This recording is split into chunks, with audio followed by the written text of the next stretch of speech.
जय गुरुदेव, जय माँ गायत्री, सभी को मेरा प्रणाम। पीछे हमने एक वीडियो में जाना था कि कुंभ का क्या महत्व होता है, कुंभ में क्या चीज़ें होती हैं, कुंभ में जाने के बाद हमें क्या करना चाहिए, कुंभ में क्यों जाना चाहिए, कैसे वहाँ का लाभ प्राप्त करना चाहिए। इन सब विषय पे हमने जाना और बातें की थी। आज मैं उसी कुंभ के विषय में एक बात कहूँगी कि कुछ लोग, कुछ साधु संत की बात कह लीजिए, हम जैसे आम लोगों की बात कौन सुनता है, पर कुछ साधु संत ऐसे हैं जो कह रहे हैं हम कुंभ में नहीं जाएंगे, कुछ पॉलिटिक्स की वजह से नहीं जाना चाह रहे हैं, कुछ उनके मन की सरकार नहीं है इस वजह से नहीं जाना चाह रहे हैं। बहुत से ऐसे लोग हैं और वो वीडियो के माध्यम से इस प्रकार से दर्शा रहे हैं कि मैं कुंभ में नहीं जाऊंगा क्योंकि मुझे बहुत बुलाहट आ रहा है, बहुत इनविटेशंस आ रही हैं, पर फिर भी मैं नहीं जाऊंगा। मैं उन लोगों की बात इसलिए कर रही हूँ क्योंकि उनसे जुड़े जो लोग हैं वो उनके विचारों के माध्यम से चलेंगे, उनको लगेगा कि ये नहीं जा रहे हैं तो हमें भी नहीं जाना चाहिए। अब देखिए, कुंभ में किसी एक व्यक्ति के लिए आयोजन नहीं होता है, और कुंभ में आयोजन हो या नहीं हो, जो प्रयाग की महत्व है, जो वहाँ पे स्नान का महत्व है, वो चाहे कोई जाए या ना जाए, वह तो पूर्ण होकर रहता है। यदि एक व्यक्ति भी वहाँ ना पहुँचे तब भी जिनको आना होता है, जो दिव्य सत्ताएं, दिव्य चेतनाएं आती हैं, वो अवश्य आएंगी। जिनको आना है वो आए, जिनको नहीं आना है वो नहीं आए। किसी के आने या किसी के ना आने से वहाँ पर कोई फर्क पड़ने वाला नहीं है। तो किसी की भी बातों में आकर आप अपना निर्णय ना बदलें, आप भी उसी भेड़ चाल पर ना चलें कि अमुक व्यक्ति नहीं जा रहा है तो हम भी नहीं जाएंगे, ये नहीं जा रहा है तो हम भी नहीं जाएंगे। आप जाएंगे आपको लाभ मिलेगा, वो जाएंगे उनको लाभ मिलेगा। आप नहीं जाएंगे आप उस लाभ से वंचित होंगे, वो नहीं जाएंगे वो उस लाभ से वंचित होंगे। देखिए, मुझे अगर नहीं जाना है, आपको नहीं जाना है, तो आप अपने मन में या अपने घर में बात करो कि हाँ नहीं जा सकता, पॉसिबल नहीं है। वीडियो के माध्यम से लोगों को बताना मतलब एक तरह से लोगों को आप समझाना चाह रहे हैं कि मैं नहीं जा रहा हूँ, तुम सभी मत जाना। क्यों नहीं जाना? और पहली बात कि इस आयोजन में हर कोई लालायित होता है जाने के लिए। आपको इनविटेशन आ रहा है, आप मना करें, यानी आप अपना महत्व दर्शाना चाहते हैं, आप बताना चाहते हैं कि मैं कितना बड़ा हूँ, कितना ज्ञानी हूँ। ये आपके अहंकार को दर्शाता है और ये भी बताता है कि आप कितने अहंकारी हैं कि आप ऐसी दिव्य वेला को नकार रहे हैं, साथ ही साथ लोगों को गलत मैसेज भी दे रहे हैं। तो मैं लोगों से कहूँगी कि अपने बुद्धि विवेक का उपयोग कीजिए, किसको जाना है किसको नहीं जाना है। आप अपने बारे में सोचिए, आप जाएंगे आपको वहाँ पर लाभ मिलेगा। जो पीछे वीडियो मैंने बताया उसमें मैंने संपूर्ण रूप से समझाने का प्रयास किया है कि किस प्रकार से हमें लाभ मिलती है, कैसे लाभ मिलती है, वहाँ क्या होता है। मैंने बहुत सूक्ष्म रूप में समझाया है, जबकि इसके महत्व, इसके इतिहास के बारे में यदि आप पढ़ेंगे तो आप और भी विस्तार से इसको जान पाएंगे। पर इतना बताना मेरा कोई औचित्य नहीं है क्योंकि सभी लोग इसके विषय में लगभग जानते हैं, लेकिन कुछ महत्वपूर्ण बातें जो थी बस मैंने वो बताने का प्रयास किया। तो ऐसे लोगों से आप लोग दूर रहिए। मेरा कहना तो ये है कि ऐसे लोगों से दूर रहिए जो धर्म के काम में, अच्छे काम में अपने पाँव तो खींचते हैं, साथ ही साथ दूसरों के भी पाँव खींचने के काम करते हैं। जो सच्चा ज्ञानी होता है वो स्वयं करे ना करे पर दूसरों को अच्छाई करने से नहीं रोकता।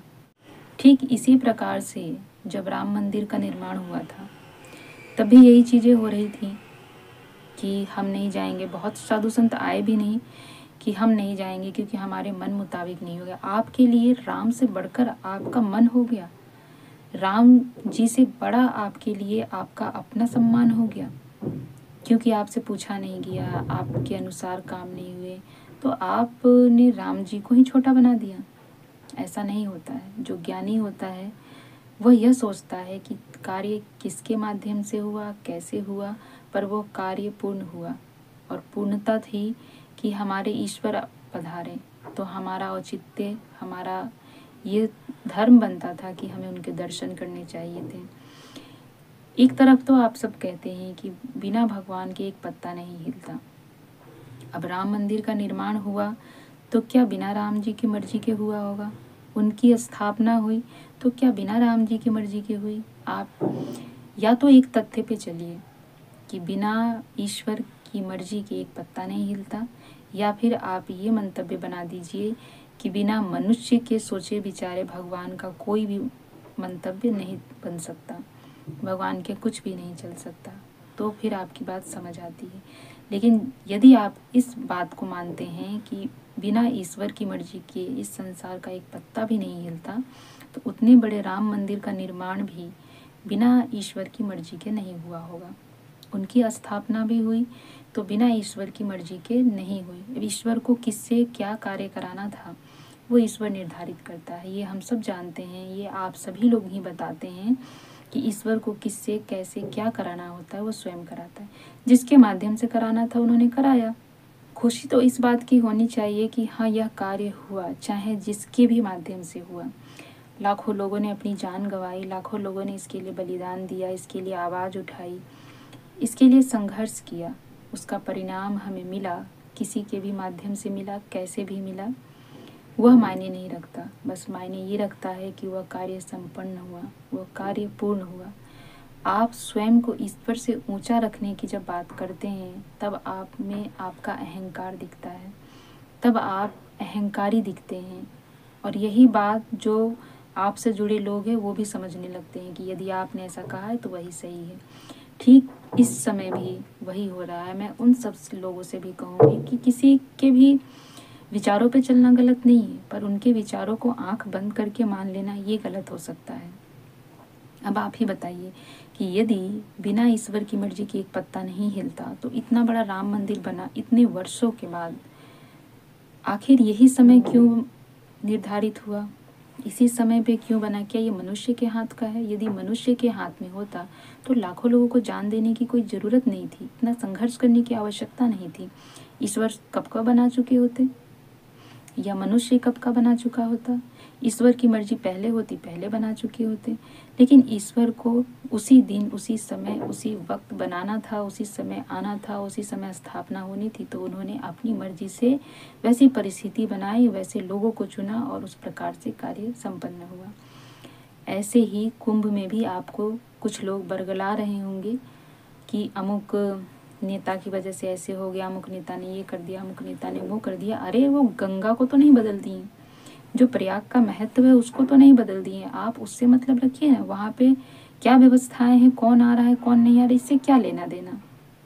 आप अपने धर्म पे ध्यान दीजिए, आपको अपने धर्म के अनुसार चलने की आवश्यकता है। आपको जाना है वहाँ स्नान करना है, अपनी ध्यान साधनाएं करनी है, पूजा आराधना करना है, आप उस पर ध्यान दीजिए।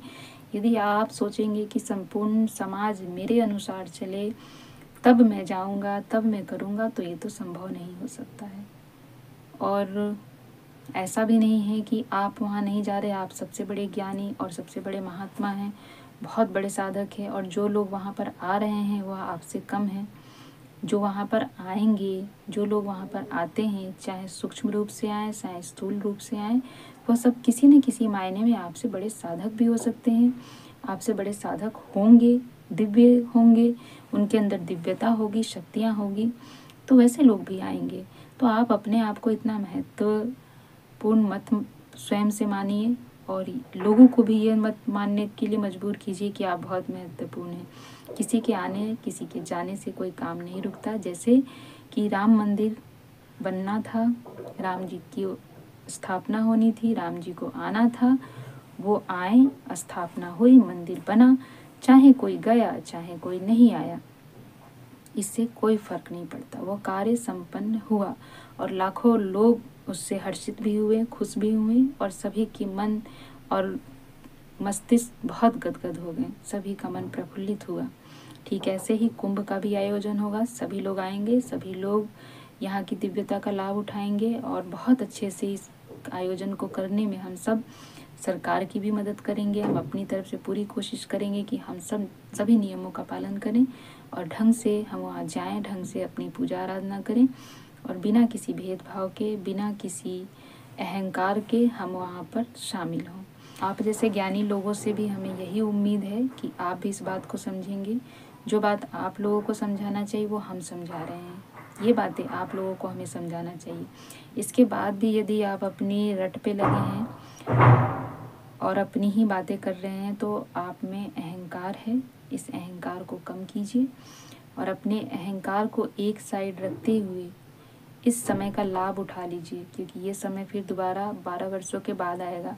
इन 12 वर्षों में किसके साथ क्या होगा, कौन कहाँ रहेगा, कोई नहीं जानता।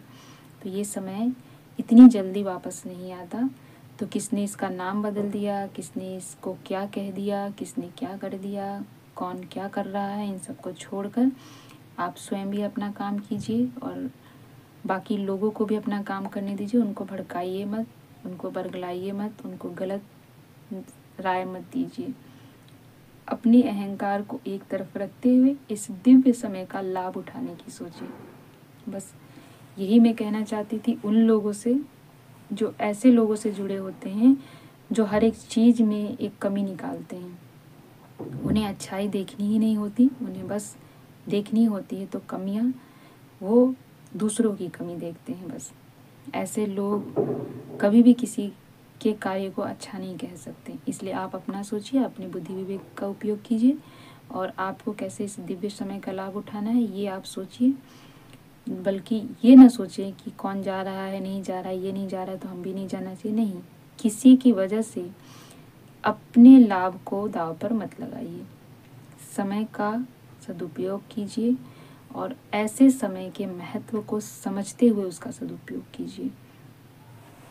जय गुरुदेव।